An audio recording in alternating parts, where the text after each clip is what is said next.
It's John Waters. Yeah, John Waters makes all of his movies really weird and in Baltimore, just like The Shape of Water being in Baltimore. Huh. Well, isn't that a beautiful segue? And welcome to the Down in Front Podcast, the official podcast of downinfrontpodcast.com. I am your beautiful host, Warren, and with me I have my glorious, glorious host of the Fear Boners section of our podcast, Andrew Abbott. How's it going, man? Good. It's going well. Hello, dear listeners, and thank you for tuning in. How are you, Warren? I'm very well. Thank you for asking. I think you're the only person to ask how I'm doing besides just kind of glazing over that. So I appreciate that a lot. And tonight... Because we're real friends. We are real friends. Sorry, Jesse, Josh, Guillermo, Mike, Brylan. Derek's a good dude. I don't think I missed anybody. They all... He's on your nice list. Everybody else is on your naughty list. You know me well, my friend. You know me well. Tonight, it's just going to be me and Abbott. What we're going to be doing is that we know that the holidays are coming up, are already here. Star Wars is a huge hit. I mean, it's going to be like literally in theaters all the time. But what we've been trying to do is take a look and like watch these other movies and these other things that are out there and still kind of give you and provide you that content as much as possible. Because I am on vacation, which is amazing. Yeah, we're both on vacation. So that's amazing. So we're pretty excited and pumped about that.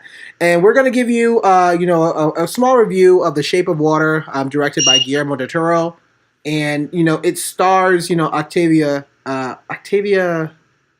Spencer, thank you. Octavia Spencer? Is that her name? I think so. Okay. Octavia Spencer, Sally Hawkins, Michael Shannon come out of nowhere, which is awesome. So I'm excited. I love Doug Jones. Doug Jones, yeah. Richard Jenkins also has been in a lot of stuff. So I mean, the cast of this is quite powerful. And I'm excited to kind of explore this movie because I didn't really hear too much about it at all. Besides the podcasts that I listen to, I always stop and like fast forward. But I know that I've seen a lot of his work, so I'm excited to get your take on it. But before we get into that, before we get into like the spoiler section and all the other good stuff, what you been watching and what you drinking? Yeah. I've been watching. I just watched Jean-Claude Van Johnson, which is a new one that popped up on Amazon Prime. It's a quick 7-episode watch. It was part of the pilot season contest, and it lost to The Tick. But I enjoyed this one a little bit more than The Tick. It's kind of a funny action show, which is great for big fans of his career like me. I watched all of his movies growing up, Jean-Claude Van Damme, but it's even accessible to folks who haven't seen it. And we might actually take an opportunity to do an episode specifically on that show in the future. In addition to that, I finally got a chance to watch a movie called Society, which was done by Brian Yunza, the gentleman who did some of the Reanimator movies. And I love those movies, and I've been wanting to watch this one. It's this really weird, goopy, bizarre, violent, sexual, strange body horror movie from the late 80s, early 90s. And I'm not going to get into it too much, but if that sounds like it's up your alley, definitely look for it. I believe it's also available on Amazon Prime currently, so if you look for it, it should be up there. And currently I'm drinking cold medicine by the bottle because I am getting over a cold. And you can't mix that with any alcohol, so I'm trying to be careful. I've seen you have some eggnog, don't lie. Eggnog flavored cough medicine, my friend. Oh, that sounds awful. Yeah, I really enjoyed I just really enjoy a lot of the Amazon content that's been coming out.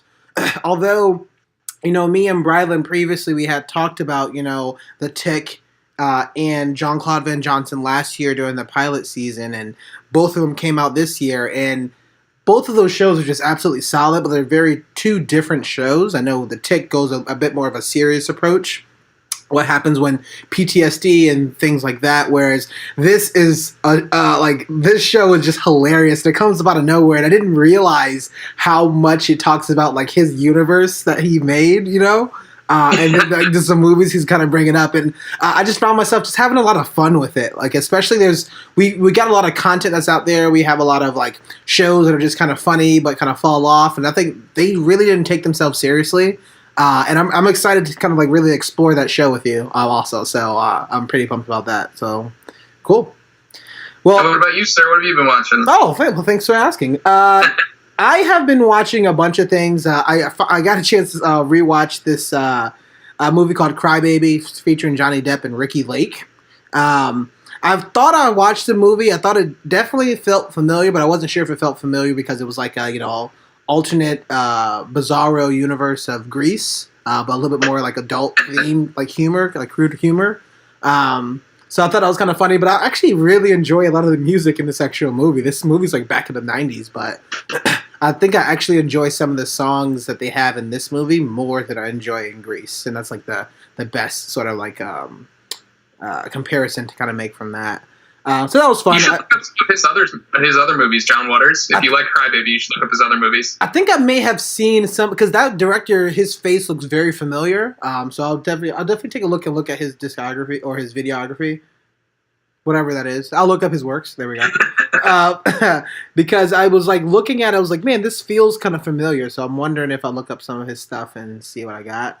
The other thing I've been catching up on Agents of S.H.I.E.L.D. So I know that this season has been to a great start, and I know a lot of people kind of stopped watching it previously, but it's back on the up and up. I think, even for I think like maybe 4 or 5 episodes in so far, but it's been pretty solid, and it's not cheesy, it's not corny, and I think they've done a lot of smart things so that it doesn't trip themselves over all the other stuff that Marvel's coming out with, especially from the whole purchasing. Like Marvel's going crazy, and like Disney's going crazy right now. So I think they've done a lot of smart choices just to keep this their own thing. So I'm enjoying that week by week. But then the biggest thing I have seen was called Lady Bird, and I went to watch this, and it was beautiful because there was 3 people in theater.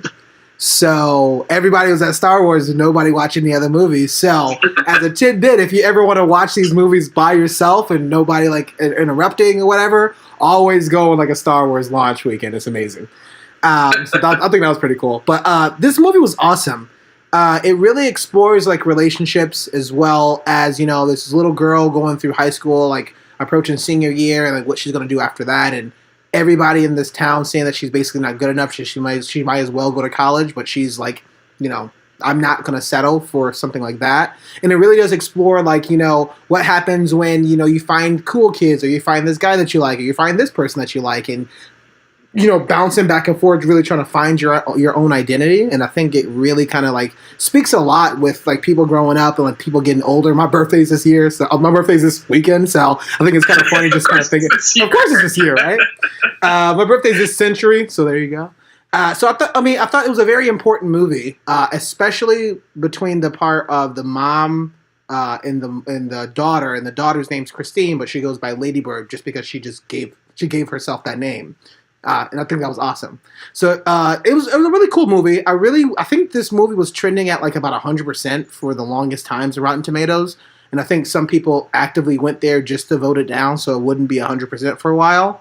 But if you have some time, I don't think you need to watch this movie in theaters, but just if you need to support the artist, feel free. But this movie is like awesome. It's still in theaters. I think it's going to be for probably maybe another week or so before all the other like holiday movies kick it out. But once you get a chance to kind of watch this movie, you should watch it. I think it's really important. And even from the start of the movie, how it just kind of starts and goes, it just feels natural. So that was kind of Lady Bird. And that was pretty cool. Currently, I am drinking a 7 Moons Red Blend from California. The design on the bottle is awesome. Hashtag sip to that for Friends with Blends. We reviewed this, and it's quite nice. So thank you, Megan, for that recommendation.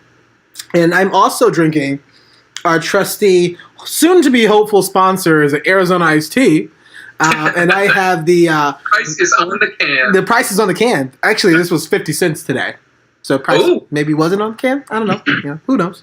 But this is the lemonade with strawberry. Just fill me with all that sugar, please. That's all I want.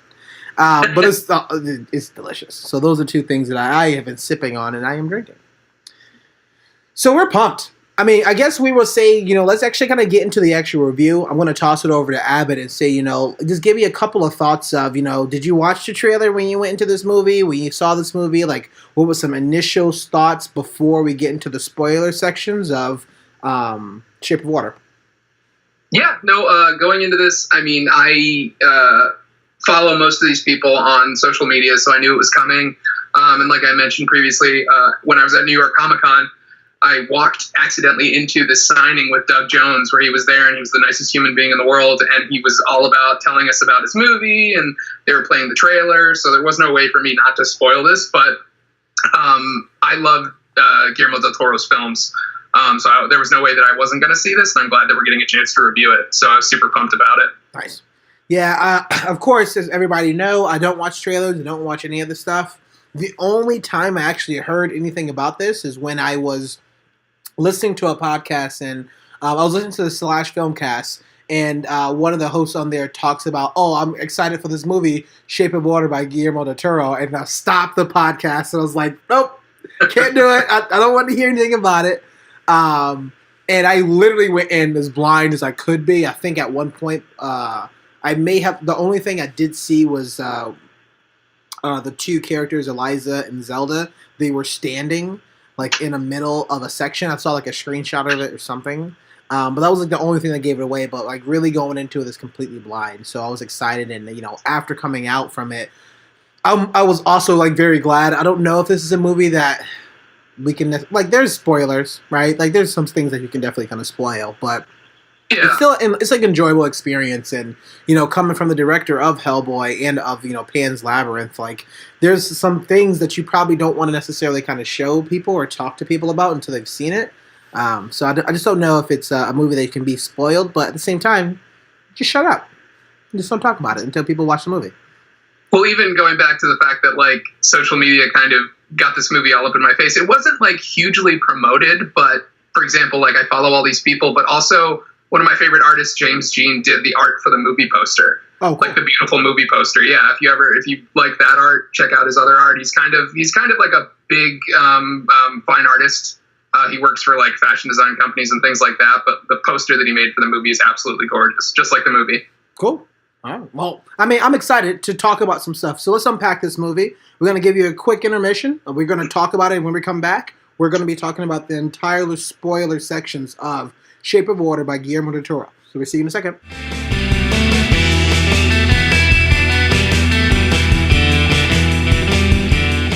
And we are back. We are the Down in Front podcast. Me and Abbott kind of hanging out. We're going to go in and unpack The Shape of Water. And I'm going to toss it over to Abbott and talk to me about this movie and what's some things that you really liked and you really dug about it. Yeah, I mean, I can't stress enough, Guillermo del Toro is probably my favorite director out there. Just the fact that he pretty much starts everything in his sketchbook. Like, he gets an idea and he draws from that and he builds it up. And his love of genre movies and horror movies and things very much overlap with a lot of my interests. So his visual nature is very attuned to mine. The fact that most of his movies have this signature sort of like orange, amber, blue, green lighting, like an old-fashioned horror movie, like very harsh, but also at the same time, it makes the film seem very painterly. Everything's very purposeful and put together in a way where the cinematography is also very evidently carefully crafted. And it's all wrapped around a movie with a fish guy in it. So it's like, it's taken very seriously for a movie that is very serious, but also very enjoyable. The characters are, you either love them or you hate them. You can tell, like, these are the good guys, these are the bad guys. It's very plain slate presented in front of you. And you can kind of see, if you've seen any of his other movies, you kind of know what to expect, but it's not a bad thing. It's kind of like, okay, well, things will work out in a way that they do, and things will, for the most part, be resolved. But I'm going to be happy for the characters, but there's going to be also a fair amount of sadness. Like, these movies make you feel something. And at the same time, you're sitting there, you're like, why? I never thought I'd feel this way for an amphibious fish monster guy. And, it's a very emotive film considering that the two characters can't really speak. And I love that too. And I think just all these things together, the setting also, 1960s Baltimore, dealing with lots of different tensions there, race tensions. That was a great. That was such a great.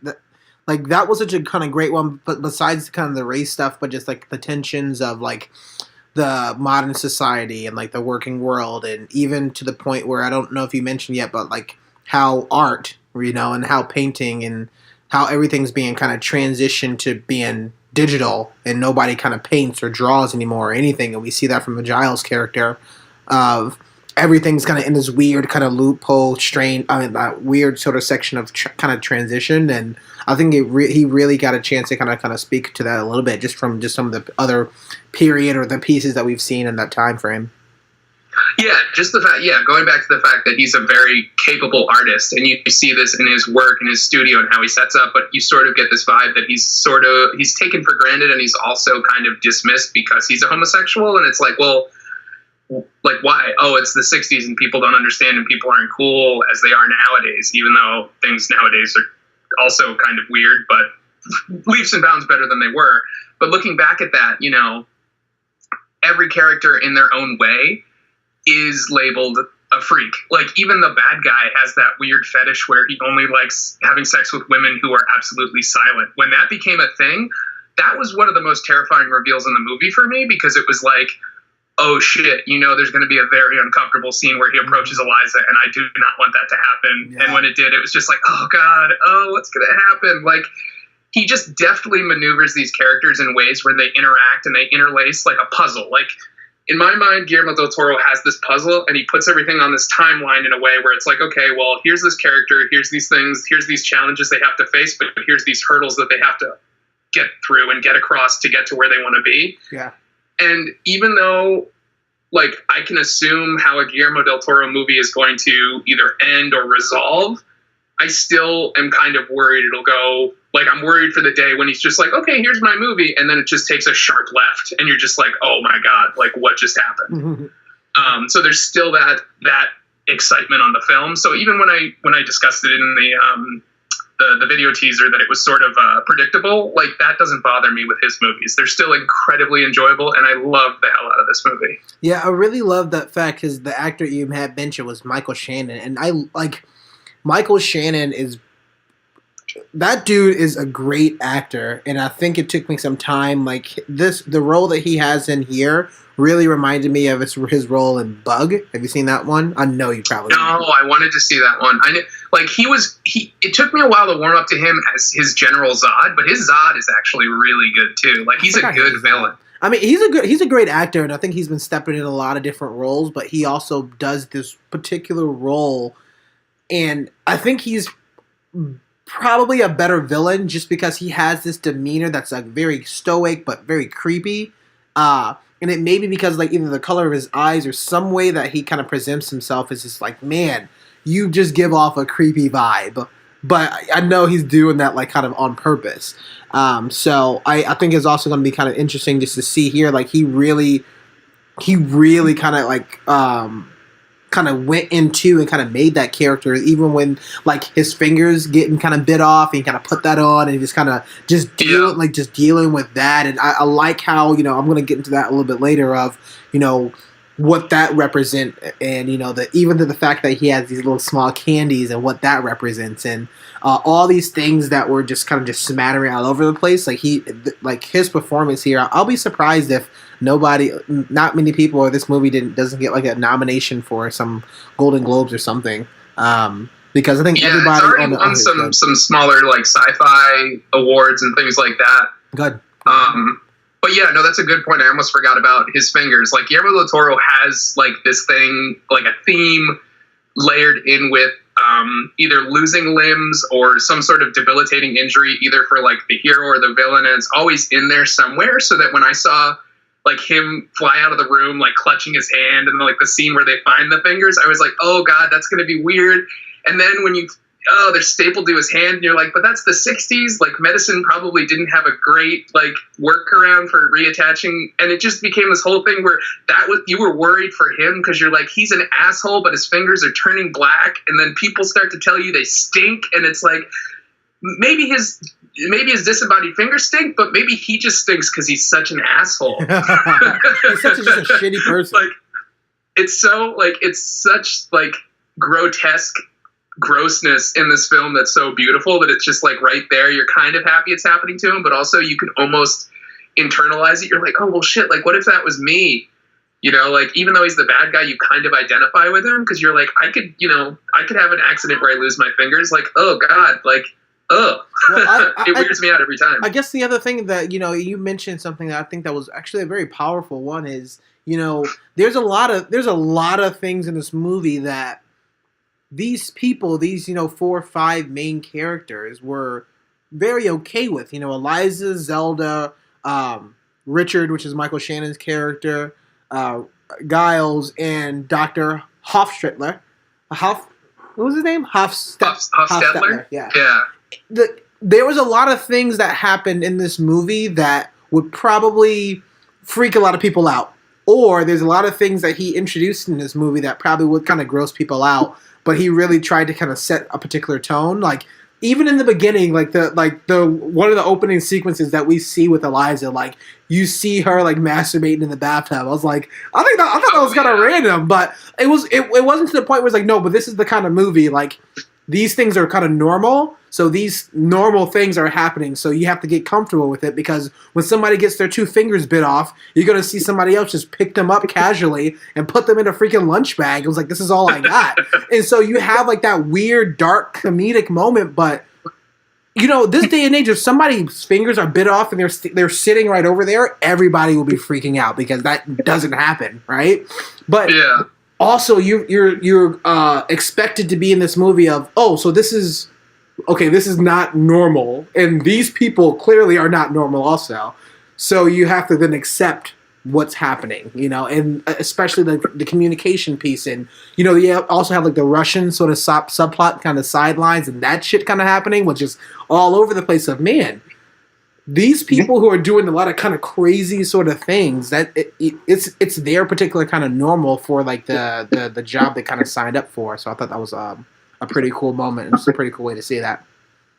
Yeah, he fits a lot of stuff in there, and like kind of going back, realizing talking through this, he sort of uses these extremes, like the losing of fingers, or like the disabilities, or the bizarro side plot with Russian spies during the Cold War. It's like it weirdly humanizes these characters too. Like, even the Fishman has these human moments where he finds out like what eggs are and stuff.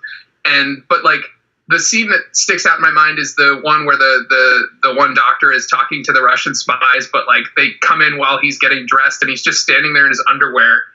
And like it's very threatening because he's afraid they're gonna kill him, so he has to like smuggle a knife and he's holding it behind his his butt, and you're just like, man, this guy's, you don't know whether or not to root for him or not. Yeah. He serves him cake like it's a completely normal thing to do. And I'm like, that's like, he served awesome. them cake so he could have access to a knife. Oh, and then the thug is like, oh, do you have milk though? Yeah. I mean, I just think these moments happen so many times that it's, supposed to be, they're basically kind of normal in this sort of universe, that I was always like just taken aback. And I very much enjoyed it because it wasn't like it had to be kind of halted. Like, different things, kind of strange things happen all the time, and especially if we're in this particular kind of environment when they're doing secret stuff, that's going to happen. So, anything else? No, that rounds about my list of wins. What do you got, Warren?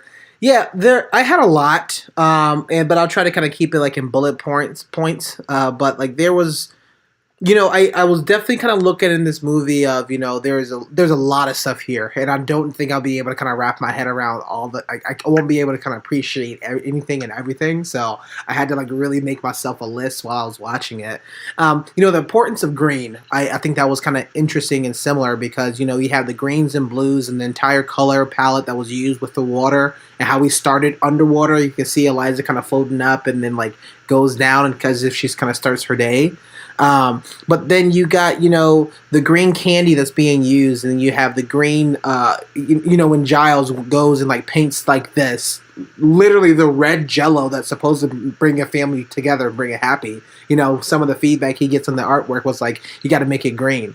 And I was just like, oh, that's kind of weird. Of like Eliza's dress in this one here, the color of her dress was kind of green, and like even like the amphibious man, he was also kind of green, and there were just a lot of that being used, and sometimes it was in like a negative connotation, sometimes it was in a positive light, but I like it throughout the entire movie. Of it really kind of shows, especially for Michael Shannon's character, like that was a creepy scene of he's always eating these candies as if like that was like his kind of thing, his shtick. So I like that element in the actual kind of movie too. I think that was pretty cool. I think you also kind of mentioned this before of, the sense of kind of alienation due to the inability to connect or communicate, and you have these people who are just outright different. And you talked about this also as well as like being freaks of, Eliza, something happened to her that she can't speak, so she signs all the time. You have this amphibious man that he got captured, something happens to him, so he clearly he doesn't speak English. But then you have, on other realms, you have Zelda, who's a black woman, and who still kind of speaks up and kind of talking up and like has like some sort of power, like some role that she's like at least kind of higher up. But you have her, in which case she's still being alienated by Michael Shannon's character, even for the fact of why her name is kind of Zelda, and you kind of see that aspect of it. And you have Giles' character, who's an artist, and that's arguably in this time and age, like he just lost his job and like he doesn't have kind of anything. But at the same time, he's also a homosexual, and he's trying to kind of come to terms with that. He's not like straying away from it. He's fully embraced it. He's like, well, he went out and he kind of did that. And you have these kind of core characters that are just being alienated because they just don't have the other people. Even when Zelda has, her husband, she talks about him. He's not even doing anything. He's not even basically there. And then you have the doctor, who is he's a Russian spy implanted in here, who's really just trying to save life, and he's trying to keep things sacred as much as possible. And this is like at least what I kind of picked up from it. Of he's trying to kind of keep this as something that he wants to study, something he wants to kind of set free. Like you don't want to kill something that's so beautiful and kind of natural. And that in that day, like in that time, and this movie set it up, they don't really give a shit. They just want to make sure that Americans and Russians against each other, that nobody gets the military advantage at all, and that's it. And so he's an alien because he doesn't feel like anybody else is kind of on his side. So I was really kind of building the parallels between those characters. I really kind of enjoyed that. Another thing is the symbolism of food. I think we talked about, the fact that he was eating eggs, and I think that the eggs is where it kind of starts in the building kind of creations. You can see as it's going through, Eliza kind of serves eggs to Giles, and that was kind of a normal thing. But as their relationship between Eliza and the amphibian man goes, he was eating more eggs, and that just becomes like a more thing that they're doing, whether it's listening to music, whether it's signing together. Like, she was just also kind of teaching him how to actually kind of speak. Like, I like the fact that food in this movie was used to a degree, because you have the green candies, you have the eggs, or the other food that we were talking about, even to the point where he's like eating the cat. And I think it was kind of funny when somebody mentioned that, oh, the people thought that they were gods, and it's like, well, they had cats. I thought that joke was kind of pretty cool. So I kind of like that. And I mean, so I would say like the last thing that I really enjoyed about this movie was the score. And I've never been so excited since my conversations I've been having with Derek and Mike Blewett about like these composers, and I'm really trying to kind of really go into this world. Going into this movie again, I was completely blind. But when I see like Alexander Desplat's name pop up, I was like, well, I didn't know he was doing this movie, and I literally I just had watched like Imitation Game like earlier.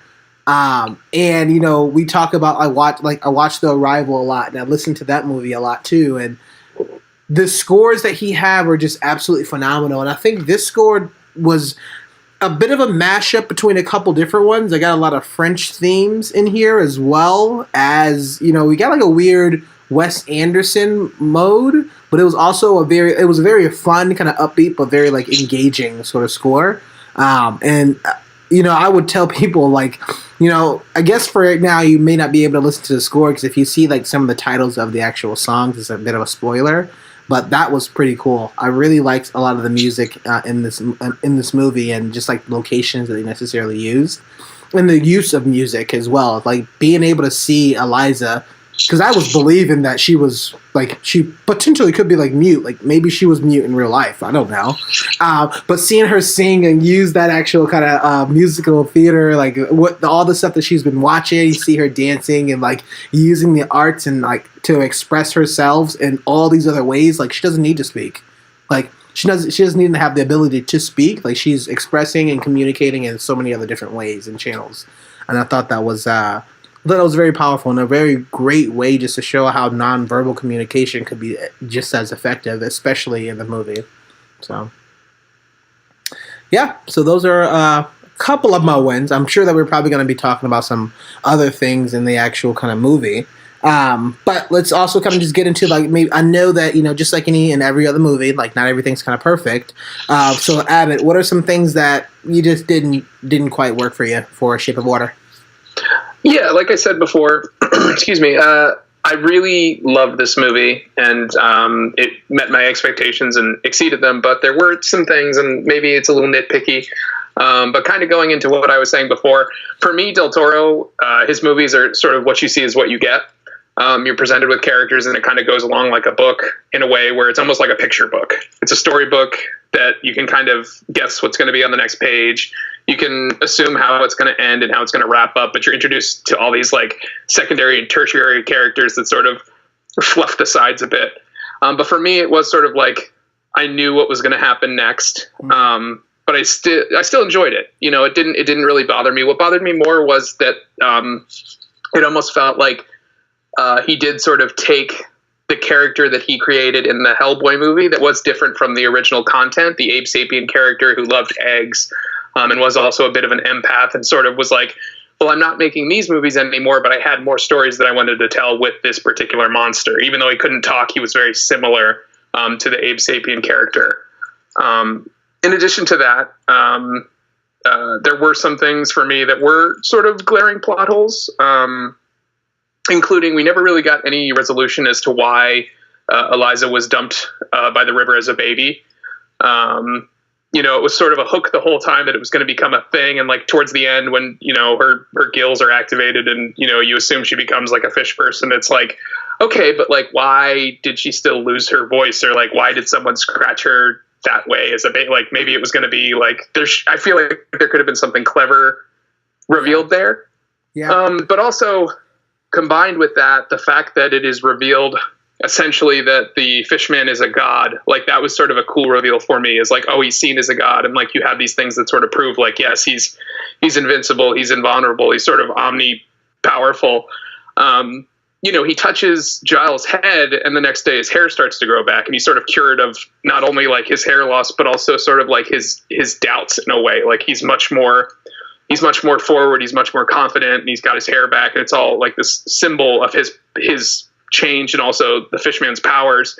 But then, you know, these very intimate love scenes that he has with Eliza, and you're sort of cued to the idea that his powers activate when he touches people, or his powers activate when those lights, the incandescent lights, sort of line his body. Mm-hmm. When they have the second big love scene when she floods the room and they're kind of floating and it's very beautiful, and he has her this embrace, like full body embrace, is that scene where we realize that she sort of is kind of getting her voice back. Like I would have assumed from that, because they went all the way and they had such full on contact, that him as a god could have given her voice back. Like that's what I would have liked to see, is maybe her have this moment beyond the one that she had with Michael Shannon's character where she signed "fuck you" to him, which was great. Yeah, I think it would have been great if she had this reveal where it's like, well, she said it, like her voice actually comes back full effect because she has this love with the god. And I think that might have been more successful for me if there was this reveal where she is cured. I can see that. Yeah, I was also hoping that even going off of a couple of those points of if she was going to be revealed that she was also like an amphibious woman, maybe, and somehow like some sort of like weird sort of like interbreed or something like that, and that potentially is why she had the scratches. Like these are just some of the things that she was just maybe like a different being that we just didn't kind of know, and that's it makes sense why the contact that she had with his healing ability didn't work, because that she was just who she was, like she wasn't supposed to speak. Right, but because of something happened, she at least had some whispers or things like that. So I looked at that. I look at that point. I was like, I think that was kind of okay. Like I can overlook that, but besides the other points of it. But like you kind of mentioned it, but like flooding the room was like, I don't know, like that was not like work at all, but it was great to see, and I love anything to do with kind of suspension in water in a confined sort of space. I thought that was pretty cool, just at least to see. But I know everything in that like rickety house would probably get destroyed. Yeah, that would have the floor would have fallen out. It would have wrecked the movie theater. Like, and needless to say, even if it didn't, like that guy would have just been like, "You're out." Like, I don't care how long you've been living here. You're out. Like, why did you flood your bathroom? And where did all that water go? It just kind of like slooped out of the room when he opened the door, and then it was just like, "Oh, your apartment's back to normal. It's fine." Yeah, but yeah, these are things I was like, okay, like you're gonna do this, like it's cool. He also kind of alluded to doing that right in the beginning of the movie when he starts it and she kind of flips down. So I was like, oh, yeah, I wonder if that's gonna happen. And the opening scene is gorgeous. Yeah, like the entire the dream sequence where the whole apartment's flooded. Oh man, so good. I wonder how they filmed that. That's nuts. But beyond a lot of these things, like I was saying, are kind of nitpicky. And the fact that it is sort of like a fairy tale story does kind of explain that away, and I'm perfectly fine with it. I don't think I could be happier with this film. The only other thing I had was the fact that the cat gets eaten. I saw that coming from a mile away, but when it did happen, I was like, oh no. But then the fact, it's kind of great that he has these cats with these wonderful names, and he's so quick. Giles is so quick to just be like, no, it's so fun. He's an animal. He doesn't understand. Like that's, it's perfectly fine.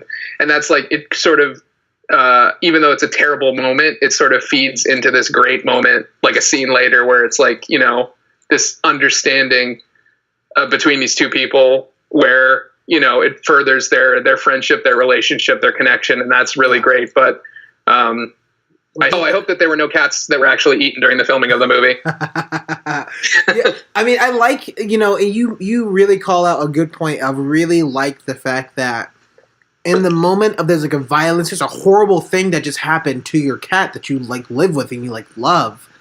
During this like horrible moment, like you may freak out. You're like, it's really, and then he like comes to, he's like, it's not your fault. Like you're a baby, you're an animal. Like that's not your fault. Like, and he kind of goes through and kind of get injured. And he kind of understands kind of immediately, and I really like that, because the moment that it could have been like he could have attacked him, kind of kicked him out, told him to like run away.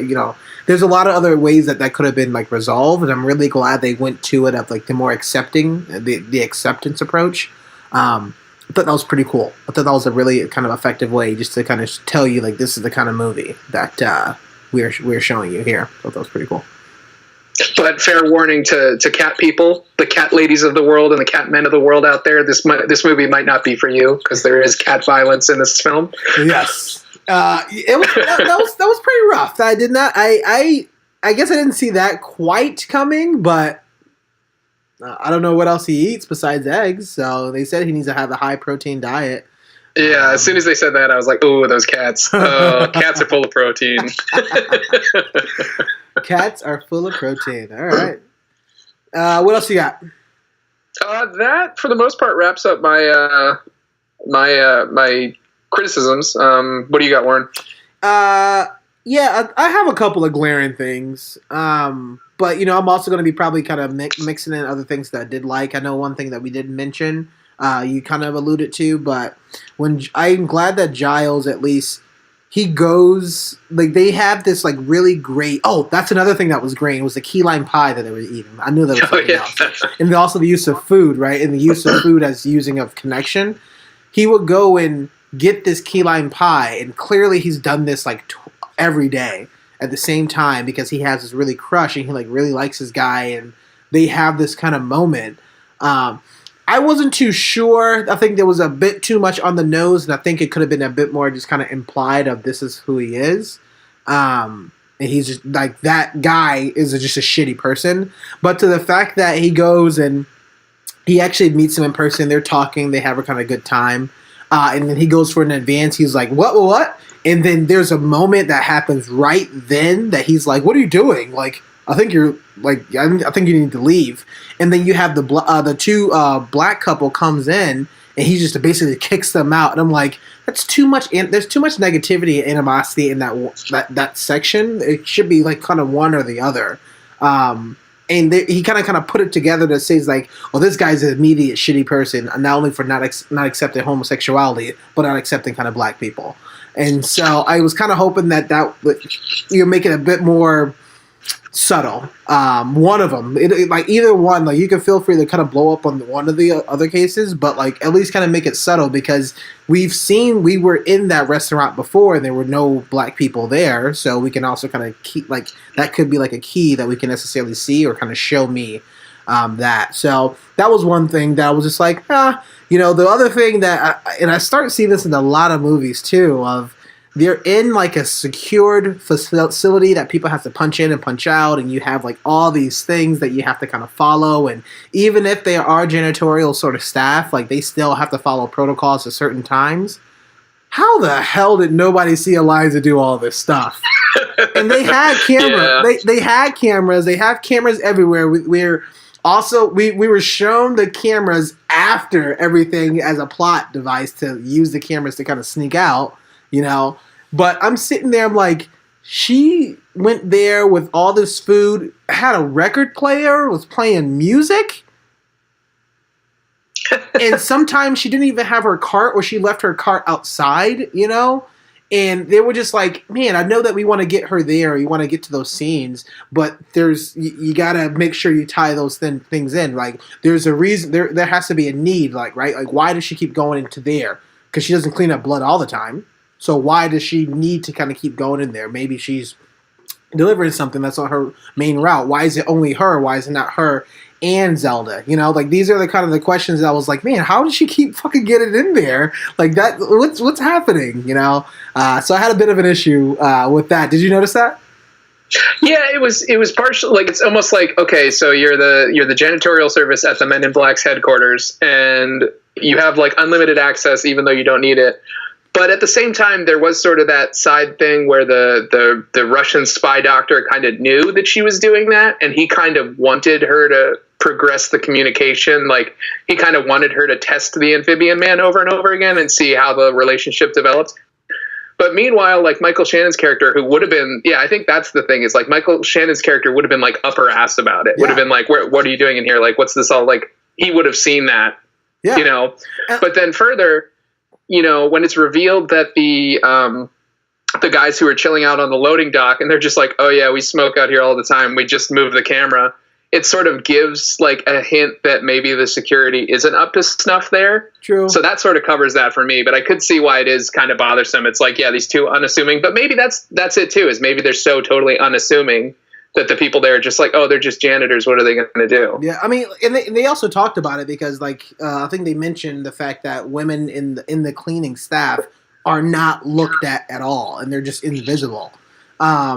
Because we only get introduced to two, and there's how many that's there, and besides the one that's like, you did it again. She's like yelling back at her. Yeah. So like, well, it comes back to when further along in the movie when Michael Shannon's like interviewing everybody. I think after the heist. And he gets upset with them because they both like kind of stone face him, and he's just like, oh, why do I need the piss cleaners, the shit cleaners? And then like he kind of makes that, he's like, yeah, you're right, you guys don't know anything, you don't do anything, you're dumb.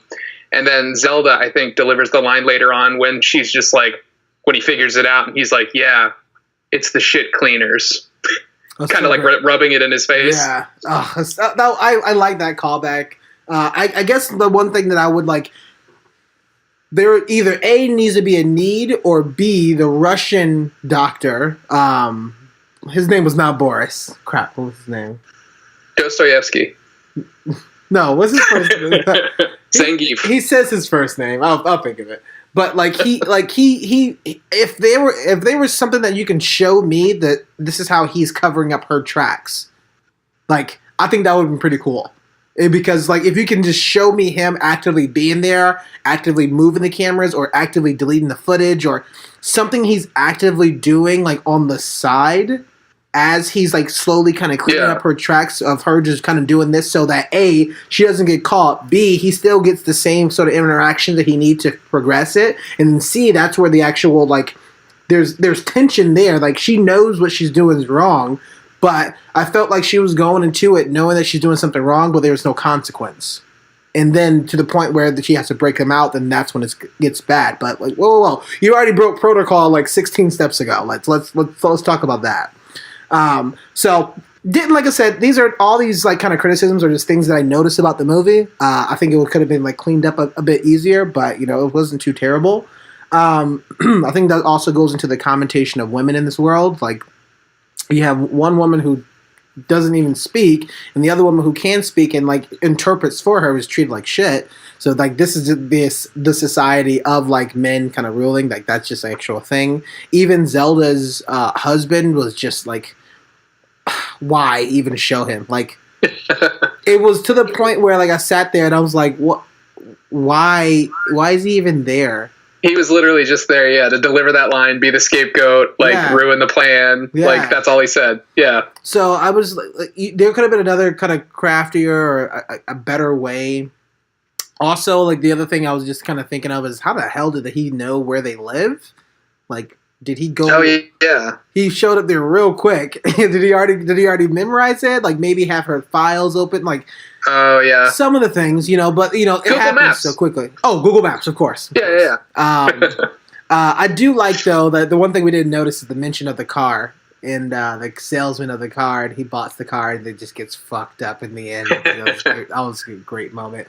But, the other color of the car, the color of the car? Green. It was awesome.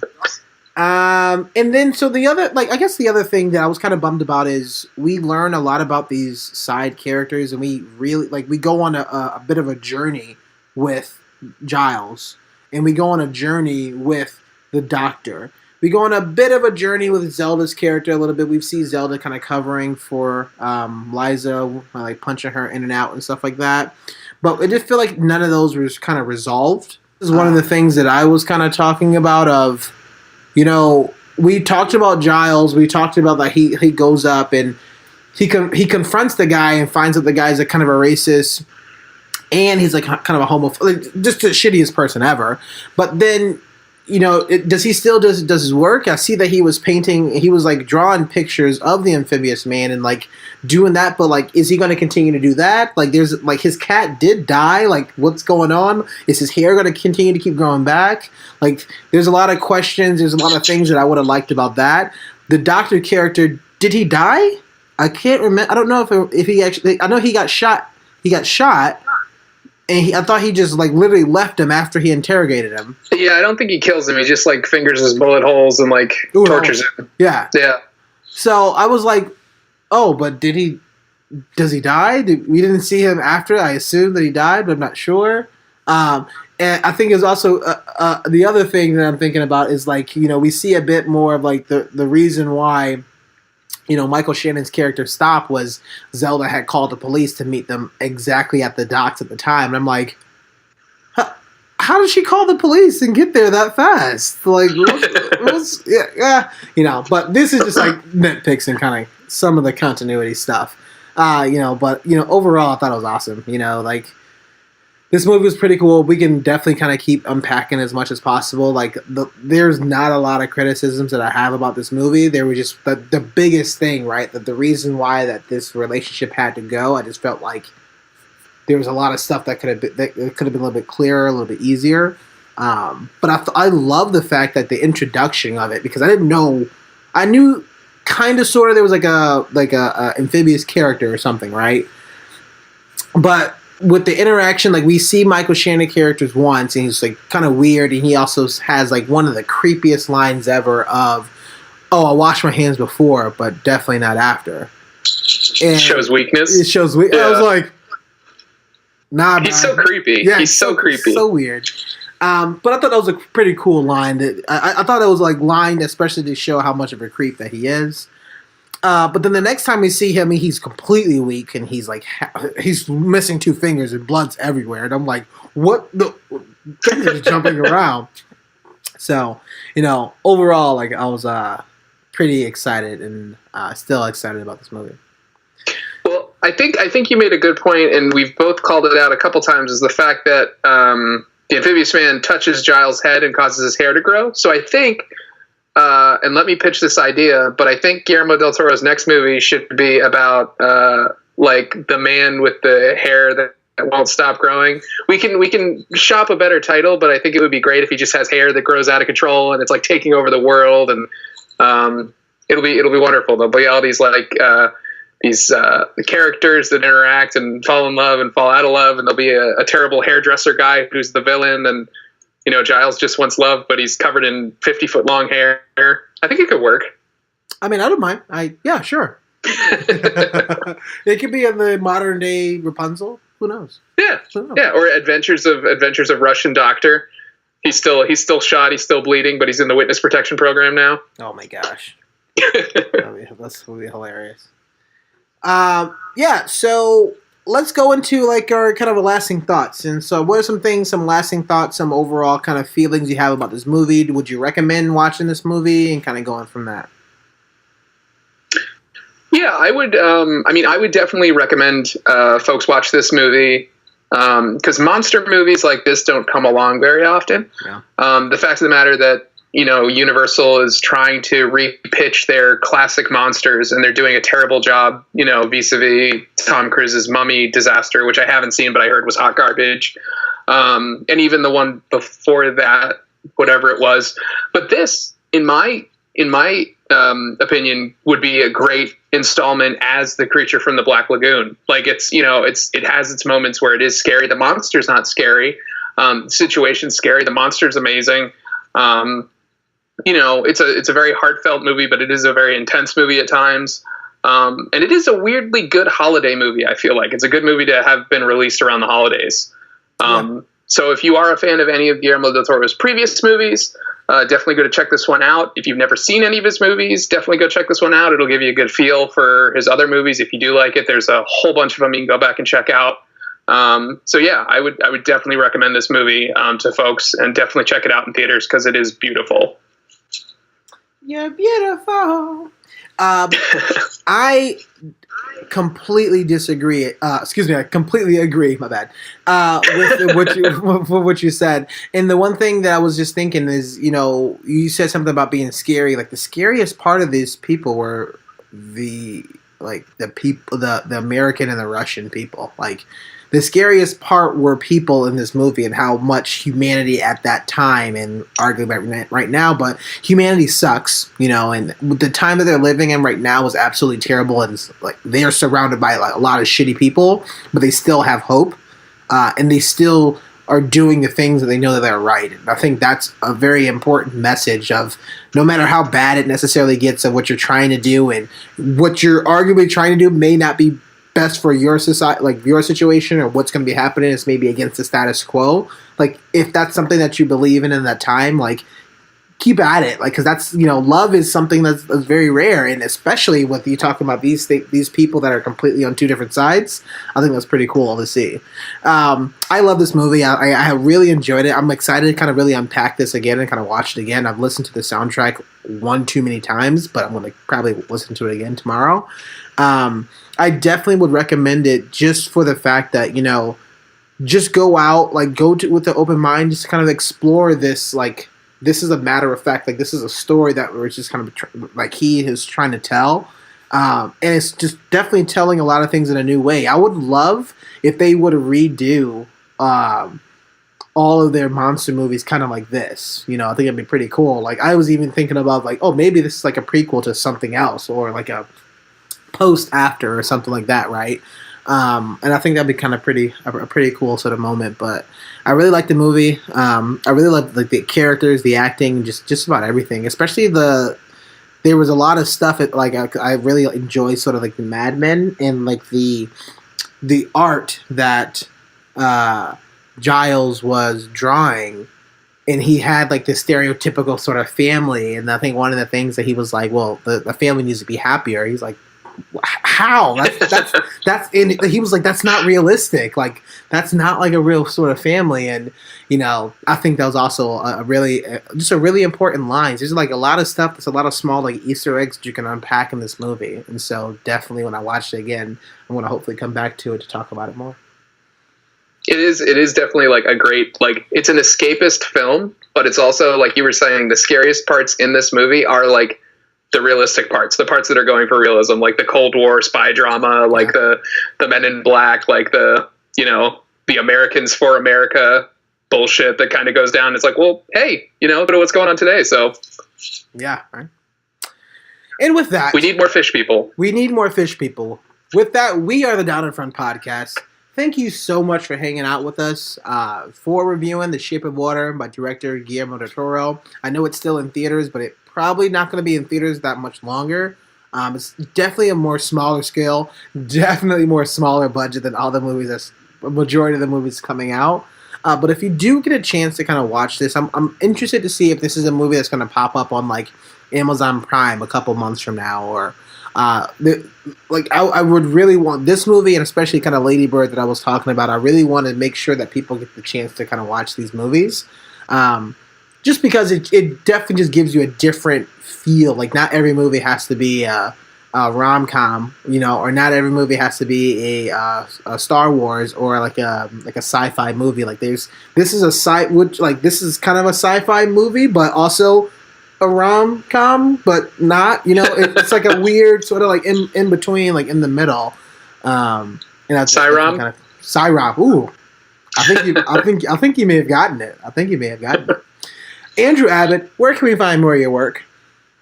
I am all over the internet. You can't spit without hitting me. If you look up the Abs Man, not to be confused with the Ass Man. So when Google tells you, "Did you mean this?" do not click that. That is not me. That's not my butt out there on the internet. So I'm around. You can also find me on past episodes of Fear Boner, and also the Jean-Claude Van Damme episode upcoming. I'll be very excited if we do that. So yeah, thanks for listening, guys. And with that, we are the Down in Front Podcast, the official podcast of downinfrontpodcast.com. Please go take a look at that. We've been putting up a lot of different content in a lot of different areas. The one thing we want to kind of highlight out for that is we are on Spotify now, so that's amazing. Please go follow us. Definitely kind of let us know. That's a easier platform to kind of share, especially I know I've been starting to listen to more and more podcasts on that platform, but we have Facebook, we have Instagram, we have Twitter, we have an email, downinfrontpodcast@gmail.com for everybody who wants to actually kind of support us and kind of donate. We do have a Patreon, so all that information is typically under downinfrontpodcast.com. Also, Arizona Iced Tea, I'm still coming after you. Please donate to us because we want to make sure that we get nice and famous because that'll be amazing. And for that, we'll say so long, farewell, Avita say good wine. See what I did there? Good wine. Good wine. Good cold medicine. Have a good night. Bye. Bye. Bye.